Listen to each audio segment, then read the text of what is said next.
السلام علیکم ورحمۃ اللہ وبرکاتہ۔ پچھلی قسط میں ہم نے سیرت النبی صلی اللہ علیہ وسلم کو پڑھتے ہوئے یہ دیکھا اور سنا کہ حضرت عبداللہ کی قربانی اور دیت۔ یہ عرض کرنے کے بعد نبی پاک صلی اللہ علیہ وسلم کی سیرت پر بات کرنے سے پہلے عرض کیا تھا کہ ولادت مبارکہ کے وقت قریش مکہ کے مذہبی، سیاسی اور معاشی اور تمدنی حالات اور واقعہ عام الفیل آپ کے سامنے پہلے ذکر کر دیا جائے، اس کے بعد پھر ہم باقاعدہ نبی پاک صلی اللہ علیہ وسلم کی جو سیرت کے اوپر بات شروع کر لیں گے۔ تو آج ہم بات کریں گے واقعہ اصحاب الفیل، جس کے متعلق قرآن پاک میں بھی آتا ہے۔ اللہ پاک قرآن پاک میں فرماتے ہیں، میں سورت آپ کے سامنے تلاوت کرتا ہوں، پھر ترجمہ بھی کر لیں گے اور مختصر سی اس کی تشریح بھی، تفسیر بھی۔ اعوذ باللہ من الشیطان الرجیم، بسم اللہ الرحمن الرحیم۔ الم تر کیف فعل ربک باصحاب الفیل، کیا تو نے نہ دیکھا کیسا کیا تیرے رب نے ہاتھی والوں کے ساتھ؟ الم یجعل کیدہم فی تضلیل، کیا نہیں کر دیا ان کا داؤ غلط؟ وارسل علیہم طیرا نبابیل، اور بھیجے ان پر اڑتے ہوئے جانور جھنڈ کے جھنڈ۔ ترمیہم بحجارۃ من سجیل، پھینکتے تھے ان پر پتھریاں کنکر کی۔ فجعلہم کعصف مأکول، پھر کر ڈالا ان کو جیسے بھوسا کھایا ہوا۔ تو یہ قرآن پاک کی سورت کے اندر ذکر ہے۔ میں ایک دفعہ ترجمہ دوبارہ آپ کے سامنے عرض کر دیتا ہوں۔ کیا آپ نے نہیں دیکھا کہ آپ کے رب نے ہاتھی والوں کے ساتھ کیا کیا؟ کیا اس نے ان کی تدبیر کو نامراد نہیں بنا دیا؟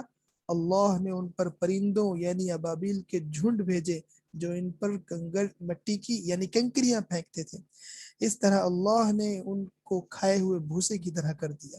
سورہ فیل آیت نمبر 1 تا 5۔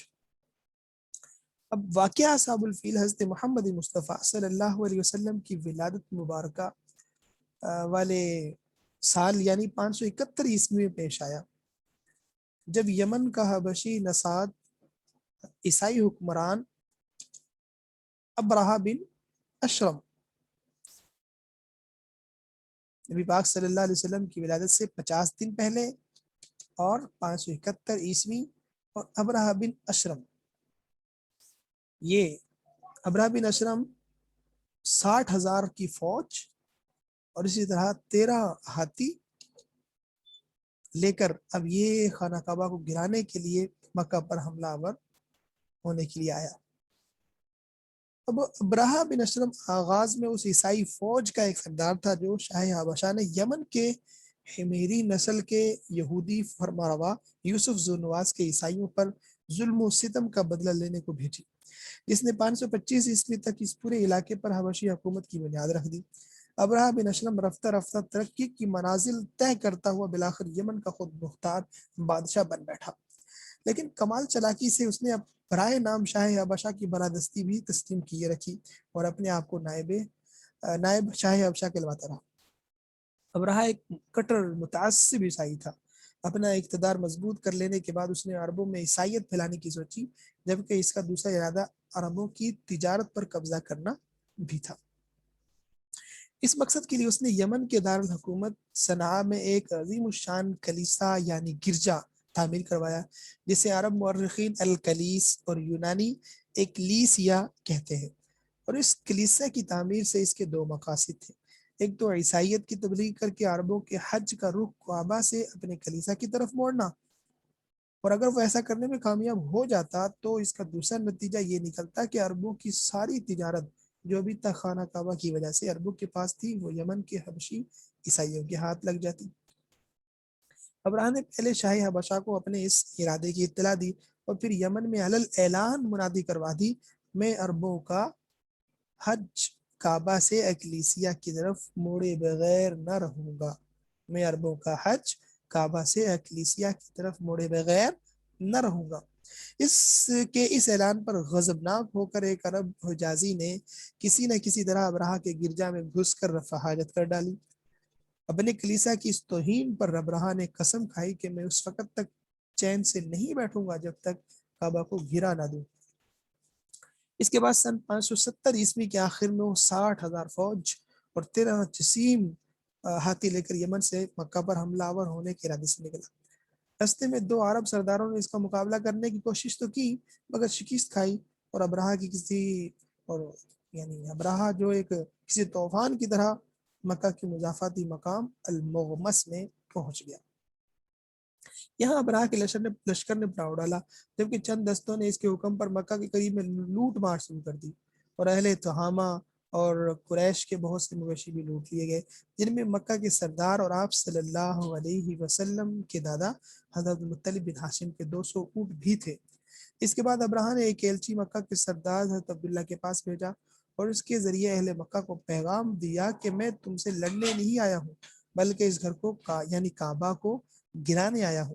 اگر تم نہ لڑو تو میں تمہاری جان اور مال بغیر کسی تعرض کے میں تمہارے جان مال کو کچھ بھی نہیں کروں گا۔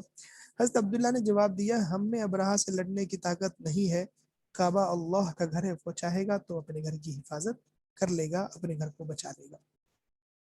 ایلچی نے کہا آپ میرے ساتھ ابراہ کے پاس چلیں، وہ اس پر راضی ہو گئے۔ حضرت مطلب بہت خوبصورت شاندار شخصیت کے مالک تھے۔ ابراہ ان کی مردانہ وجاہت سے اتنا متاثر ہوا کہ اپنے تخت سے اتر کر ان کے پاس آ کر بیٹھ گیا، پھر آپ سے پوچھا آپ کیا چاہتے ہیں؟ انہوں نے کہا میرے جو اونٹ پکڑ لیے گئے ہیں میں اپنے ان اونٹوں کی واپسی چاہتا ہوں۔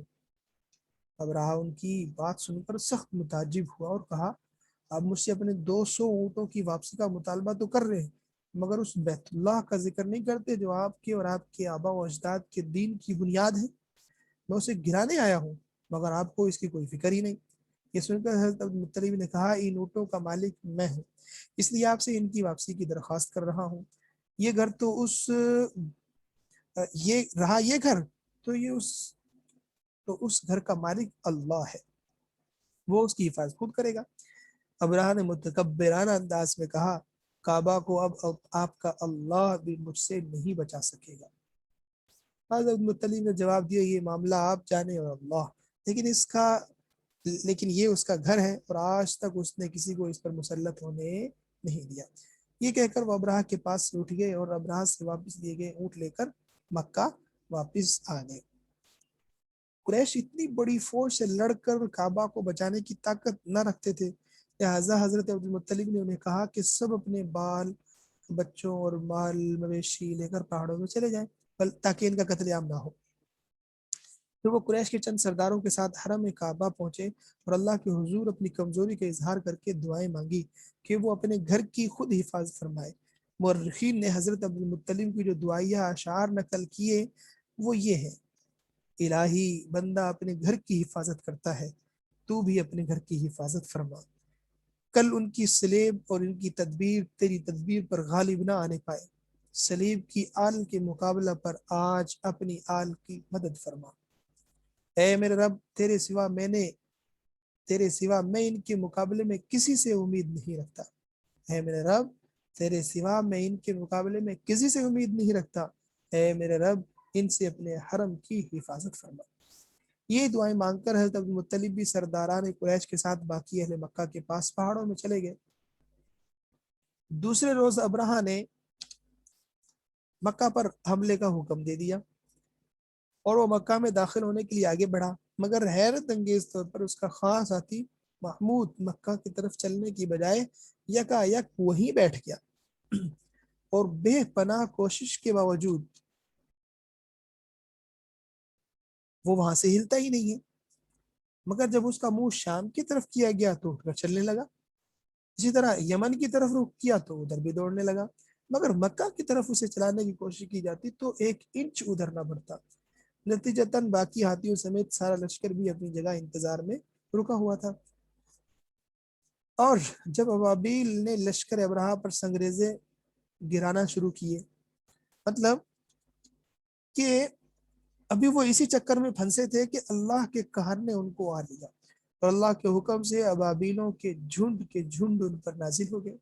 ہر ابابیل کی چونچ اور دونوں پنجوں میں سنگریزے دبے ہوئے تھے۔ ابرہا اور اس کے لشکر کے وہم و گمان میں بھی نہ ہوگا کہ ان کے ساتھ کیا ہونے والا ہے۔ ابابیلوں نے عین ان کے اوپر آ کر وہ سنگریزے گرانا شروع کر دیے۔ وہ سنگریزے کہاں تھے؟ وہ تو اللہ کا عذاب تھے، جس پر جہاں گرتے بجائے صرف زخمی کرنے کے کسی چھوٹے بم کی اسی تباہی مچا دیتے۔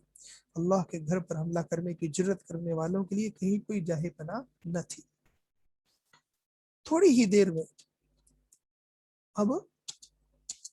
سی دیر میں ابرہا اپنے 60,000 کے لشکر 13 ہاتھیوں سمیت سنگریزوں کی اس بارش میں اپنے انجام کو پہنچا، اور یوں پہنچا کہ جیسے کھایا ہوا بھوسا ہو۔ ہر طرف انسانی لاشیں چیتڑوں کے روپ میں پڑی تھی۔ یہ واقعہ 571 عیسوی میں محرم کے مہینہ میں مزدلفہ اور منا کے درمیان وادی محصب کے قریب محصر کے مقام پر پیش آیا۔ جس سال یہ واقعہ پیش آیا اہل عرب اسے عام الفیل کہتے ہیں، جبکہ اسی سال اس واقعہ کے 50 دن بعد آپ صلی اللہ علیہ وسلم کی ولادت ہوئی۔ یہ تھا جی واقعہ عام الفیل، جو آپ کے سامنے مختصر عرض کر دیا ہے۔ السلام علیکم ورحمۃ اللہ وبرکاتہ۔